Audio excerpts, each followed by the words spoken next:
Hey, this is Harmon with Drain Beast Plumbing and Septic. Another question that we get asked from our customers, why proper backfill is important.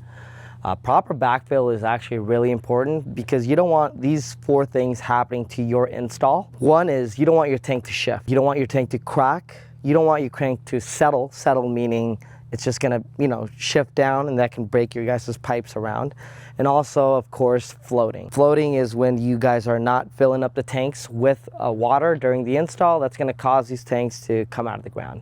A proper backfill is you compacting the right portions, right? You evenly distributing the soil, because you don't want part of the soil pressure on one side to cave in and make your tank, shift to a different side.